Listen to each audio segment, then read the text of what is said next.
سورہ ہود کو نبی کریم صلی اللہ علیہ وسلم بہت ویلیو کرتے تھے، لہٰذا آپ صلی اللہ علیہ وآلہ وسلم نے ایک مرتبہ ارشاد فرمایا کہ سورہ ہود، سورہ واقعہ، سورہ مرسلات، سورہ نبا اور سورہ تکویر وہ صورتیں ہیں جن کے مضامین نے مجھے بوڑھا کر دیا۔ یہ ترمذی کی حدیث ہے، اس کا نمبر 3297 ہے۔ امام ناصر الدین البانی نے اسے احادیث صحیحہ کے سلسلے میں شامل کیا اور اس میں اس کا نمبر 955 ہے۔ اسی طرح ایک مرتبہ ابو بکر صدیق رضی اللہ عنہ نے آپ سے کہا، اللہ کے نبی آپ بوڑھے ہو گئے۔ آپ صلی اللہ علیہ وسلم نے فرمایا، ہاں ابو بکر، مجھے سورہ ہود اور اس کی بہنوں نے، یعنی ہم مانے سورتوں نے بوڑھا کر دیا۔ اسے طبرانی نے بیان کیا مجموعہ کبیر میں 5804 نمبر ہے۔ جامعہ صغیر میں بیان کی گئی یہ حدیث، اس کا نمبر 3460 ہے۔ شرح السنہ امام بغوی کی کتاب ہے، بڑی خوبصورت کتاب ہے، اس میں انہوں نے اسے بیان کیا۔ چوتھی جلد میں اس کا نمبر 294 ہے۔ مستد بزار کی پہلی جلد میں اس کا نمبر 19 ہے۔ اور عبد الرزاق جو ہیں یہ استاد ہیں امام بخاری کے، ان کا مجموعہ ہے مصنف عبد الرزاق، اس میں انہوں نے اسے بیان کیا، اس کا نمبر 5997، یعنی کہ اکثر مجموعوں میں آنے والی حدیث ہے اور صحیح ہے، اپنی سند کے اعتبار سے صحیح ہے۔ کیوں بوڑھا کر دیا سورہ ہود اور اس کے ہم مانے صورتوں نے نبی کریم صلی اللہ علیہ وسلم کو؟ انذار کی وجہ سے، اور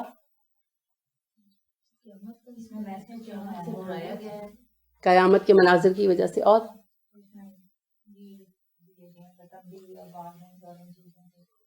پہلی بات، قیامت کے روز ہر کسی سے سوال ہوگا، ہر کسی سے پکڑ ہوگی، کوئی اس سے مستثنا ہے؟ سورہ یونس میں بیان کیا گیا، دل ہلا اس وقت نا جب ہم قیامت کا تذکرہ پڑھ رہے، اور وہ بڑا حفیف تذکرہ تھا، جلال کا رنگ تو اب دیکھیں گے۔ اور اگر تعصب کو پرے رکھ کر سورہ ہود پڑھی جائے نا تو یہ سچ مچ دل کو نرم کر دیتی ہے، رلاتی ہے، سچ مچ رلاتی ہے۔ تو سورہ ہود کا پر جلال انداز ہم سب کو جگانے کے لیے کافی ہے کہ قیامت کے روز تم سب کوسچن کیے جاؤ گے، تنہا اللہ کے سامنے کھڑے ہو کر۔ تو کیسے ممکن ہے کہ جس پر ذمہ داری ہو اور اس کو پتا ہو کہ آڈٹ ہونا ہے وہ ڈرے نا؟ ڈر لگتا ہے؟ پیپر آپ دیتے ہیں اور اچھا کر کے آتے ہیں، آپ پیپر دیکھتے ہی آپ کو پتا چل جاتا ہے مجھے کتنا پیپر آتا ہے، ہر اسٹوڈنٹ کو پتا لگ جاتا ہے نا۔ اب ہمیں پتا ہوتا ہے کہ میں اتنے % مارکس لے لوں گا، لیکن پھر بھی ڈر لگتا ہے۔ اچھا جس دن رزلٹ آنا ہوتا ہے اس دن کیا حال ہوتا ہے؟ کچھ کھایا نہیں نہ جاتا، جلے پیر کی بلی کی طرح پھرتے رہتے۔ جب رزلٹ آتا ہے، اور 99% بچوں کا وہی رزلٹ آتا ہے جو انہیں پتا ہوتا ہے نا، 2-4 نمبر آگے 2-4 نمبر پیچھے، ایسے ہی ہوتا ہے نا۔ پتا ہوتا ہے میں 80% لے جاؤں گی، میں 90% لے جاؤں گی، میں 70% لوں گی، میں نے فیل ہو جانا، سب پتا ہوتا ہے۔ تو جب رزلٹ آتا ہے تو سکون آتا ہے، حالانکہ پتا ہوتا ہے کہ یہی رزلٹ آنا ہے، اور یہ دنیا کا ایک رزلٹ ہے جس میں سپلی بھی۔ تو جسے یہ پتا ہو کہ میں جو کام کر رہا ہوں مجھ سے سوال ہونا ہے، وہ بوڑھا نہیں ہوگا تو کیا ہو؟ یہی فکر کھا جاتی تھی۔ لہٰذا عمر بن عبدالعزیز جو ہیں ان کے بارے میں آتا ہے کہ یعنی کہ بڑے خوبصورت اور تنومند آدمی تھے اور پیٹ قدرے نکلا ہوا تھا، یعنی ان کے بارے میں مالک بن دینار بیان کرتے ہیں علیہ رحمہ کہ عمر بن عبدالعزیز علیہ رحمہ کو میں نے خلیفہ بننے سے پہلے دیکھا تو ان کی توند قدریں باہر آئی ہوئی تھی، جیسے خوشحالی میں ہو جاتا ہے، ہلکی سے ایسے ٹمی آؤٹ ہو جاتی، تو چہرہ چمکتا ہوا سرخ و سفید تھا۔ تو میں ان سے سال بھر بعد ملا، خلافت کے یعنی خلیفہ بننے کے سال بھر بعد ملا، تو ان کا عالم یہ تھا کہ ان کی پسلیاں گنی جا سکتی۔ کس خوف نے گھلا دیا عمر بن عبدالعزیز کو؟ مجھ سے پوری سلطنت کے افراد کا سوال ہوگا، انہوں نے غلط کیا تو جواب دے میں، انہوں نے صحیح کیا تو انعام مجھے ملے گا، لیکن پھر غلطی کی فکر زیادہ ہو جاتی۔ ذمہ داری، ذمہ داری، اختیار کے ساتھ، عہدے کے ساتھ ایک چیز اور آتی ہے، ذمہ داری۔ یعنی میں آپ کو پڑھا رہی ہوں چند خواتین کو، سب کو یہ بات پتا ہے، محسوس بھی ہوتی ہوگی کہ ٹیچر کے پاس اختیار ہے، ڈانٹ بھی دیتی ہیں، اور پاور ہے ایک کہ بھی ڈانٹ دیا، اگر لیٹ سپوز کہ میں کسی کو کلاس سے نکال دوں کہ باہر کھڑی ہو جاؤ، میں کر سکتی ہوں، آئی ہیو دا پاور،